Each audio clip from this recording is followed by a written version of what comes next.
I fear that we have really contributed to the loneliness epidemic.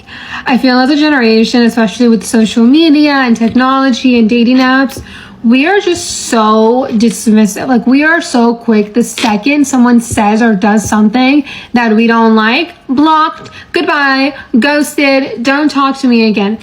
I'm at a point on my journey where I am making decisions for my happiness that don't make sense to anybody else around. I think we're heading towards a female friendship loneliness epidemic, and we need to work on fixing that ASAP. I have heard and I've seen a lot of girls choosing not to have friends anymore, just being by themselves. Not because they necessarily want to do that, but because they've put in so much work and so much effort to try to make friends, build connection, find good friends, and then just seem to be disappointed every single time because there are no good friends out there. Or they end up getting just betrayed, hurt, or ghosted. A lot of women are just like, I'd rather be alone than have a terrible experience with a friend, which I completely understand. And this is on the same wavelength as the male loneliness epidemic. There's a lot of guys out there that are complaining that they're lonely, that they're by themselves, and women are tired because men are not putting in the effort to build a relationship. They kind of want to show up, do the bare minimum that's necessary, and just, show up once and expect women to just do every single thing. And that's why women are just like, if I can do it for myself, why do I need anyone, right? And I think it's on the same level when it comes to friendships. Just like there are men out there that want the perks of being in a relationship with a woman, have everything taken care of, but are not willing to commit, not willing to build that connection, not willing to put in the effort and show up more than bare minimum. The exact same thing is happening with female friendships. And society has ran with it and quoted it underneath the sugar-coated guise of low-maintenance friendships. It is honestly so sad. It's friends that want to put in the bare minimum effort. They don't want to put in the work to build a connection, to build a friendship, to make it sustainable. They don't want to commit to it. But they do want to show up once every 6 months and then, get a big high five for showing up and texting once every 6 months and calling that a low maintenance friendship. It's the same energy as being in a situationship with a guy. It's the same energy as having a casual relationship, wanting the perks of the relationship without actually having to put in the work and the effort of it. And it's the same thing with friendships. So women are tired. They'd rather be by themselves than deal with a barely there friend. They'd rather be by themselves than get breadcrumbed by a friend. And then on top of that, get gaslit by that friend and say that they're, high maintenance and they're asking for too much, when it's like, no, just asking for you to show up. Just asking you to behave like a friend. Just asking you to not cancel last second, just asking you to be a reciprocal good friend. A genuine friendship is neither high maintenance, neither low maintenance. A genuine friendship is supposed to be equal. It's supposed to be reciprocal. It's supposed to be, I give effort, you give effort, we have the same communication frequency, everything is supposed to be at the same level of energy. But a lot of us sit here and a lot of us complain about how there are no friends out there, that we're not able to make friends. A lot of it is not really many people's fault. And another part of it is, it's you're not showing up. You're not putting in the work to build a relationship, to build trust with somebody. You just want to show up once every 6 months when it's convenient for you, when you are bored and lonely and you need something, you need a friend, you need someone to hang out with, you need a body to hang out with, and then you want to get a high five for that. You want to call it low maintenance friendships, and you want to make it seem like that is the right way to go and that's the right trajectory, when You want the perks of having a friendship, you want the community of having a friendship, you want the connectedness of a friendship, but you don't want to put the works in for it. And it's the exact same energy as an F-boy who wants the perks in relationship and to use a woman for everything that she has until she has nothing left to give. And then just be like, oh, but it wasn't that serious. It wasn't that serious. Like, come on, you guys. Do better. Let's talk about the epidemic that nobody is talking about that can be made worse by being a victim of workplace bullying, bullying in your family, or bullying within your social group.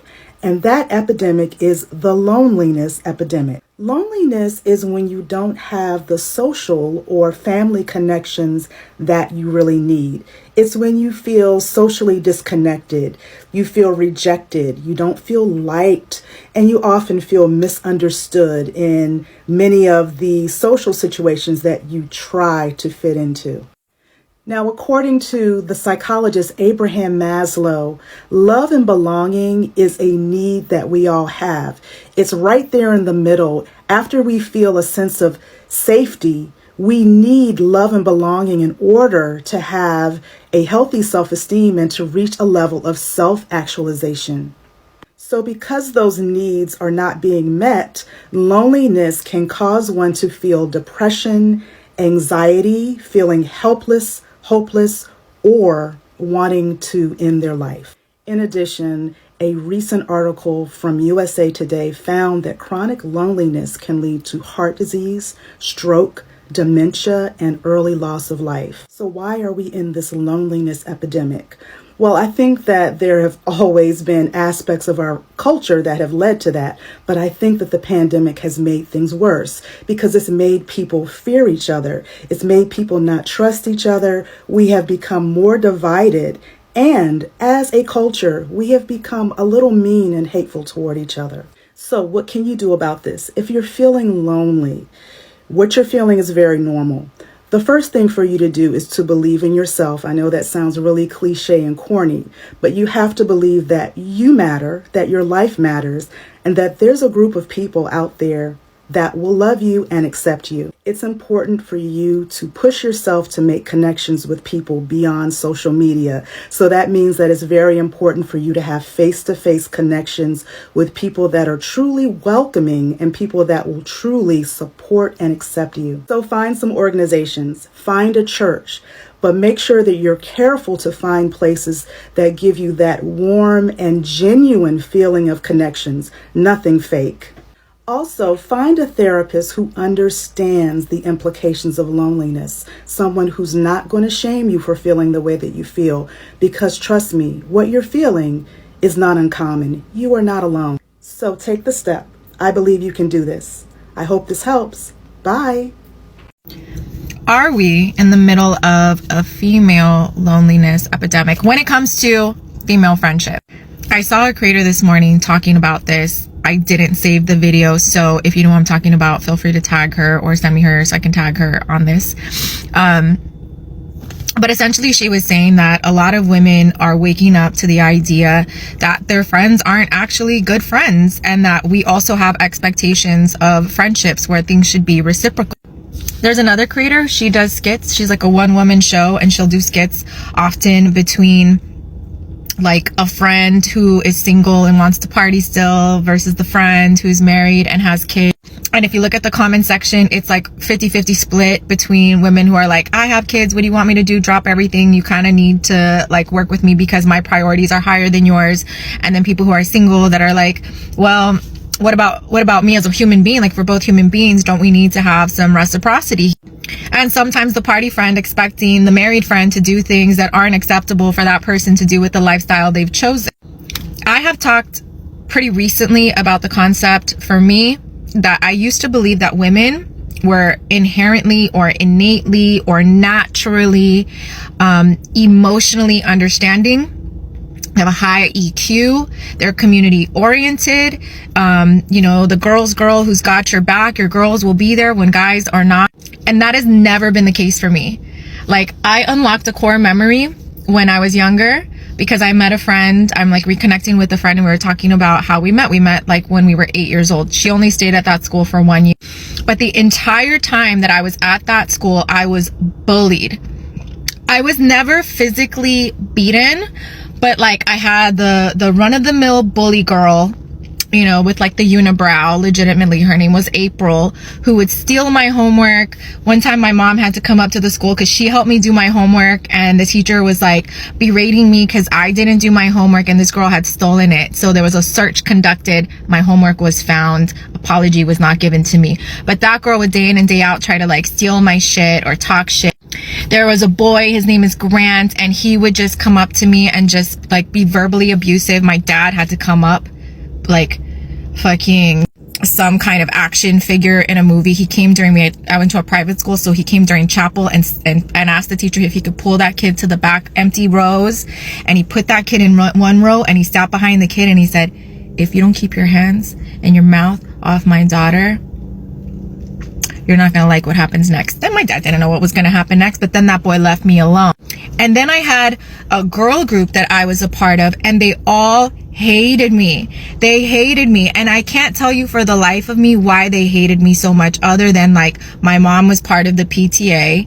She was part of Girl Scouts. Like, she ran the Girl Scouts. She gave these girls opportunities to participate. So I had a cool mom, I guess. And at the time it wasn't seen as cool, it was seen as overbearing. So I thought like it was embarrassing for me to have a mom who was so involved. And I think people hated me for my mom being so involved. I was also really smart and a know-it-all. I didn't make people feel small in the process, but I think it just made me annoying in general. But I remember I was in the school from kindergarten to 6th grade in the same group of girls. It was like 4 or 5 girls who had gotten together.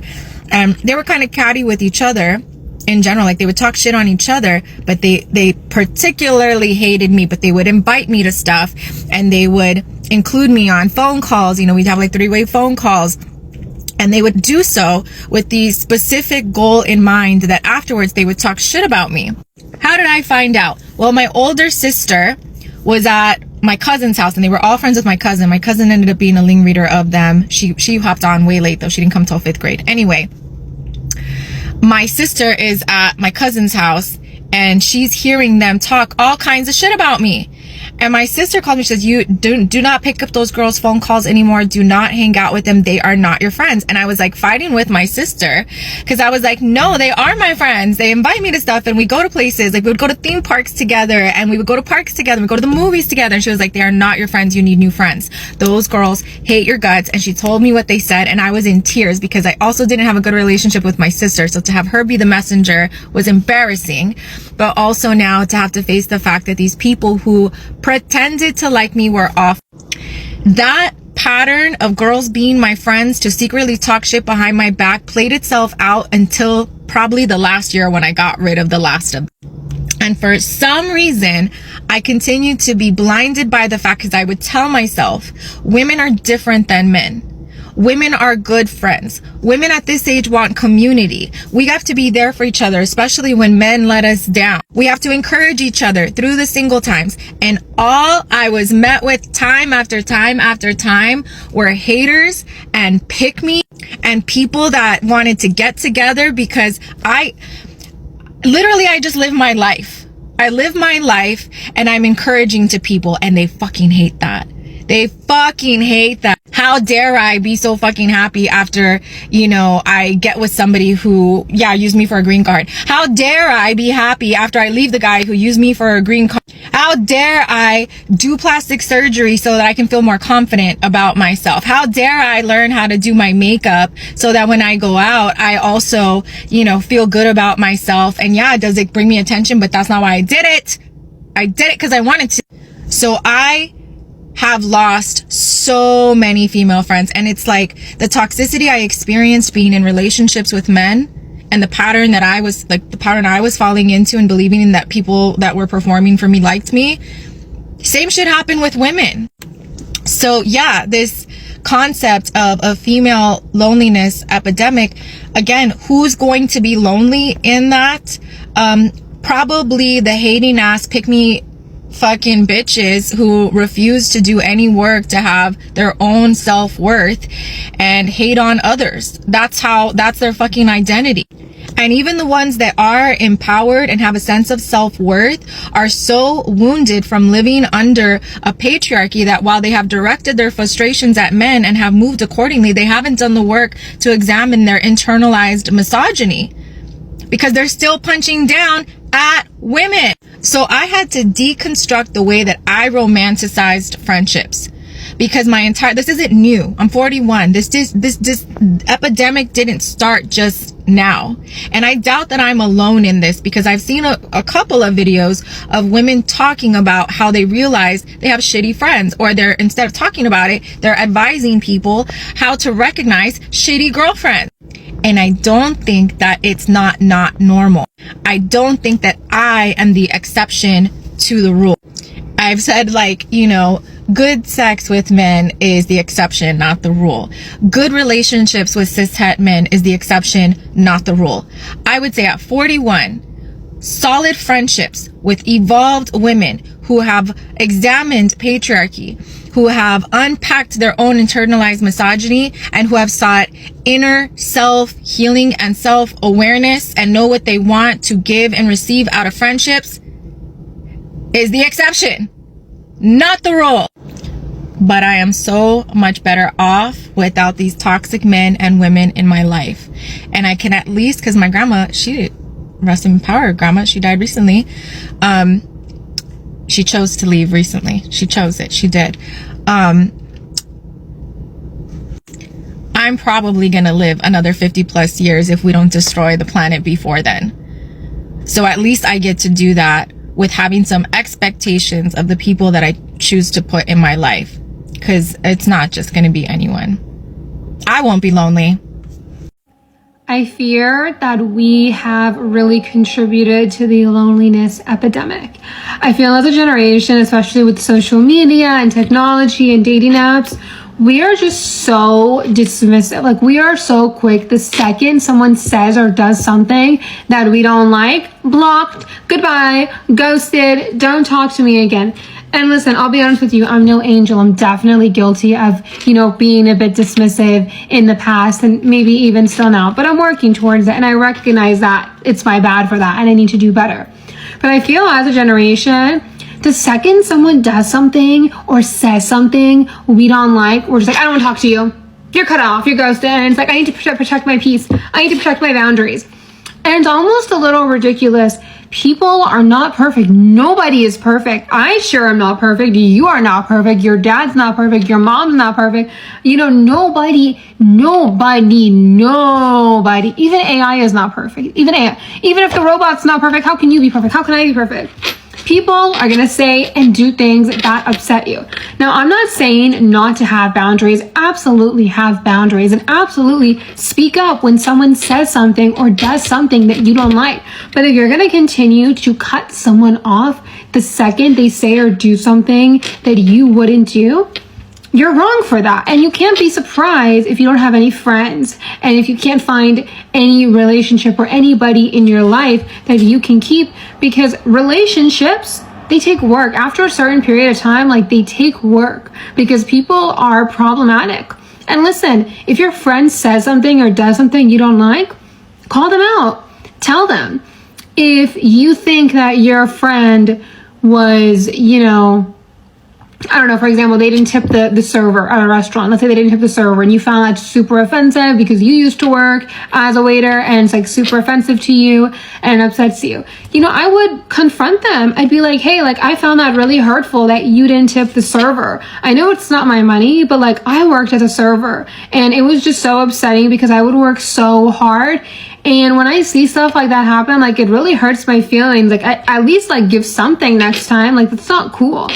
And if that person genuinely respects you as a friend, and they realize they did something to upset you and they feel bad about it, and they're like, oh my God, I'm so sorry. I wasn't even thinking, I didn't even realize, I didn't think it was that big of a deal. And they actually want to make up for it. They want to do something. They want to correct their mistake. Then great. forgive them, have grace with people, have grace with yourself. We're humans. We're going to make mistakes. We're going to mess up. It's just how it is. And it's not ever going to change in the future. Now, if someone does something really atrocious, like they hook up with your boyfriend on your birthday, or they like send nudes to your dad, I think that you should just, end that relationship, let it go. But you need to learn, when is there a moment to be upset with someone and forgive them if they feel bad about it, versus when someone does something completely out of pocket and you need to just end that relationship. And to piggyback off my last couple of videos, we are currently in a loneliness epidemic. The reason why y'all are going on Instagram notes and spewing every thought that comes into your head, the reason why y'all come on TikTok and spew every thought that comes into your head with no filters, because y'all don't have friends. What are we gonna do about this? Is anybody else so lonely that they have dreams of socializing? Like, they actually go to sleep and have a dream about socializing, especially with people that they already know and they just haven't hung out with for a while? Yeah, it's that bad. Because, don't get me wrong, I do talk to people that I know, but it's like texting. I can't really meet up with them. Or sometimes there are people around me that I could meet up with, but they're always busy, or I'm not trying to blame them, but they bail on me at the last minute. And that's not inherently bad, because life happens. Sometimes, they're tired from work or something. I'm unemployed, I wouldn't know. But I don't know, it does kind of make me sad, because I'm so freaking lonely. I've tried to hang out with someone 3 times, I think, this month. Not the same person, 3 separate people. And every time something came up. And there was one time I was gonna see a movie with some people that I know, but I already saw Superman, and I was gonna do something else that day, so I said no. Part of me kind of wishes I went, but also, you can't really talk during a movie, you can't really hang out, it's barely even socializing. Is this hashtag relatable or hashtag sad? Let me know. I want to add another layer to this loneliness epidemic conversation. So I'm 24, and I graduated high school right before the pandemic in 2019. And, we went through that whole isolation period, not talking to people, socially isolated. And in the past year or so, I've made it a point to go outside, go meet people and do things. But we can keep the whole loneliness thing going, because most people are just fucking weird. I did my decentering men, because I knew niggas was weird. And then I'm getting to know most of the women. You bitches is weird too. And y'all like the weird niggas. So it's just I don't know what to say anymore. Let's keep this whole isolation thing kind of going somewhat. I don't know, I need more low effort social things where I'm not really obligated to talk to people, because people be feeling obligated, I'm obligated to talk to you. But I don't know, this whole social thing, it's not really my vibe. I thought I was being robbed of something from COVID. I'm not. I like it here. As a millennial, you guys are not the only ones. A big reason, obviously, is because of COVID, made us very introverted and kind of got us away from, socializing with people. And at that time, before the pandemic, I was getting into my 30s. I was literally just turning 30. And before then, I was super extroverted. My social battery recharged by being around people, by talking to people. It was just an ongoing thing. I liked being around a lot of people. And then something happened during 2020 where I became more and more okay with not being around people. And I got used to being by myself. I got used to being just me and my family. I had a kid around that time, which is already going to kind of distance you from a lot of people, because, you got a kid now and you got to focus on that, especially during a time like that. And so, no, it's not just a Gen Z problem. It is a across the board problem with a lot of different people. And I keep on hearing find a community, find people, find groups to join or whatever, and get to know people and everything. But I don't know. It's weird. I don't even know where to really even begin. Am I the only one who feels like this? I feel like the pandemic really turned me into a total loner. And I think a lot of us just don't have the energy to deal with people anymore. It's like we're all tired of trying to keep up with fake energy or trying to make new friends, especially with women, because let's face it, some female friendship can be super tricky. You deal with some shady, fake stuff, and I know all about that. So I get why people say cut the fake friends off, because honestly, sometimes you have to. But at the same time, we also can be so quick to be like, I'm done with you. We gotta give people a little grace. Forgiveness is a thing, you know? Not every little thing should be a reason to toss someone out of your life. I think we're all in a place where a lot of us are like, we just don't have time for, you know, the BS. We don't have time for the drama anymore. You know, and some of us are not interested in making new friends anymore. But I feel like we're taking it too far. You know, we gotta work on forgiveness and giving people the benefit of the doubt. I also feel like women always had, you know, friends to count on. We always had each other to count on. You know, with the female loneliness, you don't really count on your friends anymore. You don't even count on your family anymore, because it's either you think they may betray you, or you feel like you can't trust anybody. If I'm gonna struggle, I'm gonna struggle alone. It's just, the community that we used to have is not what we now know anymore, and it's sad. It really is. You know, that's all I wanted to talk about. I hope you guys like, subscribe, and share my video, and I'll see you next time. Level up, ambiance, I set it up. I can never get enough. Love the woman I've become. Morning affirmations, high vibrations like the rising sun. Tell a hater we